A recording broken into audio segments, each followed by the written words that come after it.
Hello students, in the fifth video of the topic solutions, we will be discussing osmosis, which is continuation of the previous video, and the last concept of this topic, abnormal molar masses. So let us begin with the new concepts.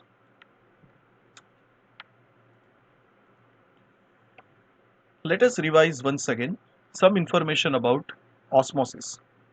We had seen three types of solutions under osmotic.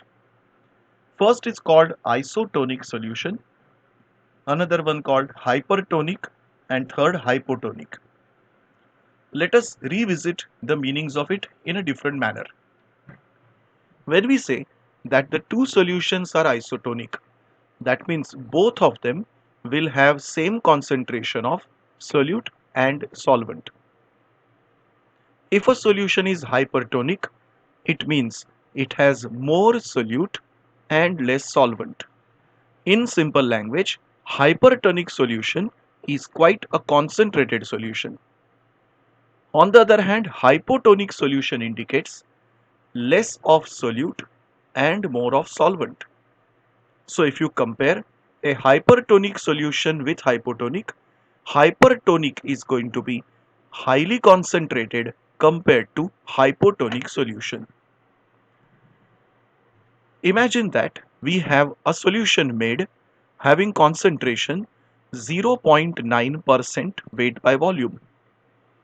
Suppose I compare this solution with experimentally three different solutions. Solution number 2 also I am taking has exactly identical concentration. And important thing, solution 1 and solution 2 are separated by a semi-permeable membrane. What you find is since both these solutions are of the same concentration, they will be called isotonic. If two isotonic solutions are separated by a semi-permeable membrane, there is no movement of solvent. In other words, in isotonic solutions, there is no osmosis possible. Imagine another experimental solution. This solution has 1.2% weight by volume. For experimental purpose, I have taken 0.9 compared to 1.2. You can see this solution is more concentrated, that means it is hypertonic with respect to first solution. Now for time being, recollect definition of osmosis. We said it is the movement of solvent from dilute solution to concentrated solution. So where the movement will occur? Movement will occur from solution 1 to solution 2, that means original solution towards hypertonic solution. Imagine solution number 2, that means another solution whose concentration is 0.75%. Compare it with solution 1, it is now dilute. This solution then accordingly will be called hypotonic, and we can imagine the movement of solvent will occur from dilute solution to concentrated solution. So if I summarize this whole information once again, when two solutions are separated by a semi-permeable membrane and both the solutions have same concentration, they are isotonic, there is no movement of solvent, they do not show osmosis. If two solutions are separated by a semi-permeable membrane, solvent will flow from dilute to concentrated. In case of hypertonic, it will flow from the other solution to the hypertonic solution.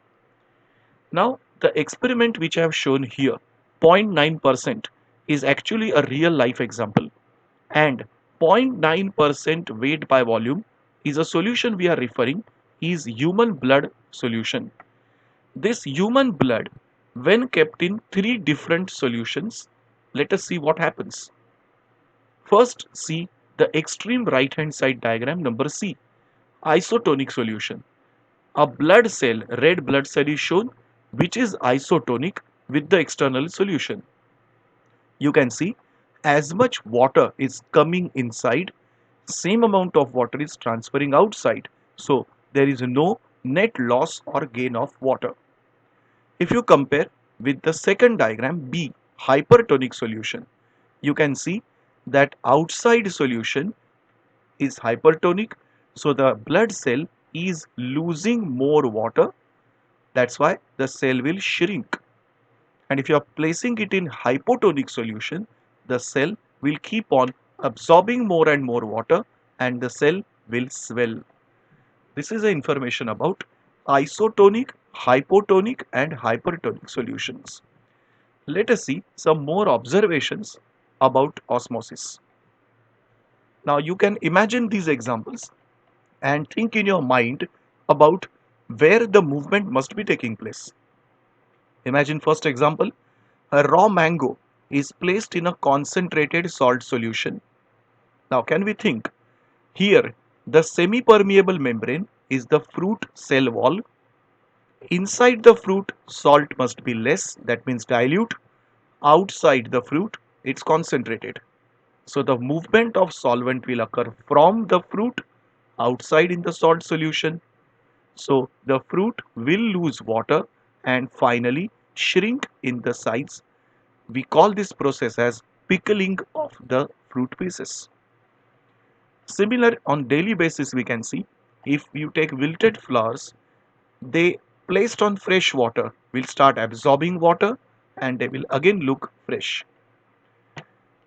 Third example is, if a carrot is placed outside in the open atmosphere, due to dehydration process it can lose water, but if you place it once again in water it will once again become firm. Another observation which you can experience is, if you are eating a lot of salty food like chips, you will have water retention in the tissue cells and the swelling of cells is called edema. Water movement from soil into the roots and upper parts of body happens partly also due to osmosis. These are kind of natural examples where osmosis is observed. We will come back to the mathematical part of osmotic pressure equation pi. The equation can be written in this way. Molecular weight M is equal to weight of solute W into R gas constant into temperature in Kelvin divided by osmotic pressure into volume. In case we are applying this solution for isotonic solutions, so this equation will have pi 1 equal to pi 2. So from first equation, if I cross multiply, interchange the position of pi and m, I will get two equations equated. W1 upon m1 v1 is equal to W2 upon m2 v2. Whenever they ask a problem, numerical problem on isotonic solutions, we can make use of this equation. If you see in the last equation, there are totally 6 terms: W1 W2, M1 V1, M2 V2. Numerical problems, out of these six terms, 5 terms will be given to you, 6th term will be asked as unknown. Let us see an example based on it. Imagine we have two solutions given to us. Solution number 1 is sucrose, which is having a molecular formula C12H22O11 and 4% weight by volume concentration. There is another solute whose concentration is 3% weight by volume, and they say that these two solutions are isotonic. Now let us imagine what we studied in the previous information. Pi 1 is going to be equal to pi 2. Equation equated are W1 upon M1 V1 equal to W2 upon M2 V2. Think of all the data here. W1 is going to be from sucrose, so 4%, and W2 is going to be from 3%. So if I substitute, 4 is W1, 3 is W2. 342 is the molecular weight of sucrose, M2 is unknown molecular weight.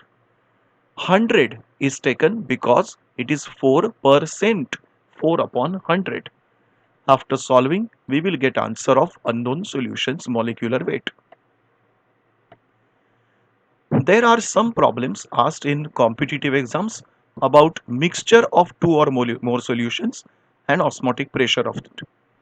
Imagine you have one solution where N1 moles of solute are added in V1 liter of solution. Another solution having N2 moles of solute added in V2 liters of solution. They ask you how much is the total osmotic pressure. To calculate this, we have a very simple formula. N1 plus N2, number of moles total, R into T upon V1 plus V2. By this simple calculation, we can find the total osmotic pressure of a mixture. We come to the last concept of this chapter, abnormal colligative properties or abnormal molecular masses. When we apply Raoult's law, Van 't Hoff equation, whatever colligative properties of dilute solution are there, they can be calculated. So instead of performing an experiment simply by mathematical equations, we can calculate values of colligative properties. As long as we are using non-volatile solute, non-electrolyte like glucose, sucrose, urea, fructose, the calculated values and experimental values are always identical. I repeat again, the calculated and experimental values of colligative properties are always equal for non-electrolytes. But in case we consider an experiment with electrolytes, the calculated and experimental values are always different. There are two cases. Case number one is there are salts like NaCl, KCl, MgCl2. Here, the experimental values are found to be greater than the calculated one or greater than expectations. On the other hand, if we make a solution of acetic acid in benzene, the value of colligative property is found to be smaller than the calculated ones. When we get these kind of experiments, the colligative properties are called abnormal colligative properties. Obvious thing is why such a thing happens. Let us come to the reason of abnormal colligative properties. Let us revive the definition of colligative properties. Colligative properties depend on the number of particles of solute and not on the solute itself. In case we are considering non-electrolytes like glucose, sucrose, urea, whatever number of particles we add to make a solution, they remain same. That is why calculated and experimental values are always identical. In case of electrolytes, the values are different because electrolytes can show two kinds of phenomena. One, dissociation. If you put NaCl in water, it will generate two particles Na plus and Cl minus. In case we put a salt like BaCl2, barium chloride, how many particles it will generate? Barium, 1 cation, Cl minus 2 anions, so totally 3 particles. We can now see dissociation always produces more particles than the formula itself. There is opposite phenomena called association. There are some solutes which can join together and create lesser number of particles than the added ones. This is called association. The main reason for abnormal colligative properties is either dissociation or association. Before we take up association and dissociation in detail, let us revise one important fact here, that every colligative property formula has inversely proportional relation with molecular weight. Let us keep this in mind and first study about association of particles. Molecules of some solute, they get partially or sometimes completely associated in a particular solvent. One of the most common examples studied is carboxylic acids and even phenol. They get associated with each other when they are placed in benzene as a solvent. They join with each other using a force of attraction called hydrogen bond. When two particles are connected, it is called a dimer. Watch this particular structure. On left hand side in the structure you can see one acetic acid molecule. The right hand side also has one acetic acid molecule. Between oxygen and hydrogen you can see dotted line shown, that is called force of attraction hydrogen bond. This is joining two molecules, so it's called a dimer. Now imagine a simple logic. Due to association, number of particles are decreasing. Accordingly, value of colligative property will decrease and hence molecular weight will be higher. So imagine a final summary of this information. Due to association, colligative properties will decrease but recorded molecular weight will be higher. If you have followed this, let us go to the next effect, dissociation of solute particles. You will find now an exactly opposite phenomena. Lot of solutes get either partially or completely dissociated in a solvent. One of the most simple example is carboxylic acid or phenol getting dissociated in water to produce more particles. You can see the molecule acid CH3COOH in water is producing H plus and CH3COO minus. Now I have selected here deliberately the same example from the previous slide. You can see the same substance acetic acid behaves in two different manners. One, when it was present in benzene, it was showing association. When it is dissolved in water, it is showing dissociation. So we should not just go upon the solute, but which solvent has been used here. If you apply the logic of previous slide, same information is now written in opposite way.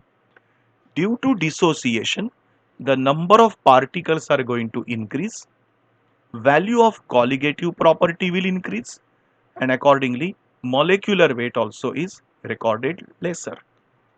Once again, to revise this slide, dissociation will increase the number of particles, colligative property value increases, recorded molecular weight is lower. So to summarize this again, association and dissociation will produce different values of colligative properties, different values of molecular weights. They are called abnormal values. This whole problem was first discovered and tackled by a scientist Van 't Hoff. He suggested a factor called Van 't Hoff factor to determine a particular colligative property. With the problem of dissociation or association, Van 't Hoff introduced a term called Van 't Hoff factor. This Van 't Hoff originally discovered this factor for osmotic pressure, but later on he himself understood that it's not only applicable for osmotic pressure, it can be applied for any colligative property. For this great work, he was awarded the first Nobel Prize of Chemistry in the year 1901. What is Van 't Hoff factor? The definition is simple. It is a ratio of observed colligative property to the theoretical colligative property. Let us see the equation once again. Observed colligative property in numerator divided by theoretical value of colligative property in denominator. Observed upon theoretical is a simple relation called Van 't Hoff factor. This equation can be applied for all the colligative properties. Relative lowering of vapor pressure, elevation in boiling point, depression in freezing point, and originally what it was discovered for osmotic pressure. Let us go in detail about this Van 't Hoff factor. Colligative properties and molecular masses were inversely proportional. So Van 't Hoff factor can be written in terms of molecular mass in this way. Van 't Hoff factor is equal to theoretical molecular mass divided by observed molecular mass. So do not confuse. First, Van 't Hoff factor is observed colligative property divided by theoretical colligative property. Also, Van 't Hoff factor is theoretical molecular mass upon observed molecular mass. Now, as we know that colligative properties are associated with Van 't Hoff factor, we can now modify these equations. Let us originally see what were the old equations. First, relative lowering of vapor pressure. We had studied and solved numerical problems. P0 minus P upon P0 equal to X2. Elevation in boiling point equation, depression in freezing point equation, and osmotic pressure equation. Now what we have to simply do is introduce Van 't Hoff factor in each and every equation. Where it will be included, it's very easy to remember. On every right hand side of the equation, multiply by Van 't Hoff factor. So my equation look like P0 minus P upon P0 equal to I into X2. Delta TB is I KB into M. Delta TF is I KF into M. And pi equal to I CRT. Let us now see the significance of Van 't Hoff factor. First, case number 1. If solute is a non-electrolyte, it does not show any association, any dissociation, then for it I is equal to 1 and calculated molecular mass and observed molecular mass are going to be equal. Case number 2. Solute undergoes association. Now think once again. If there is association, particles are going to be smaller, I will be less than 1, molecular weight observed will be more than the calculated one. Case number 3. If solute undergoes dissociation, more particles are created. So at that time, Van 't Hoff factor will be greater than 1, calculated molecular mass will be greater than the observed one. These are the major 3 cases of Van 't Hoff factor. Let us now apply Van 't Hoff factor in particularly for dissociation and association separately. It is found that Van 't Hoff factor depends upon degree of dissociation.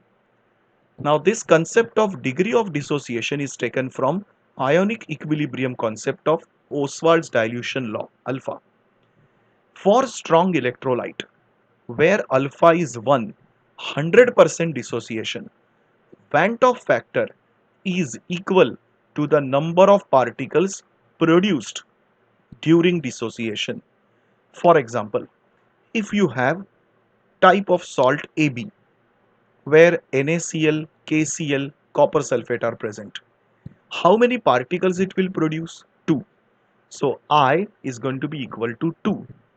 But in general, the equation of I is 1 plus alpha. Now what is alpha over here? Alpha is the degree of dissociation. For strong electrolytes, alpha is 1.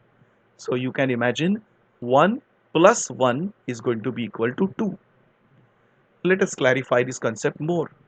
For electrolytes AB2, where 3 particles are getting produced, MgCl2, I will be equal to 3 or I is equal to 1 plus 2 alpha.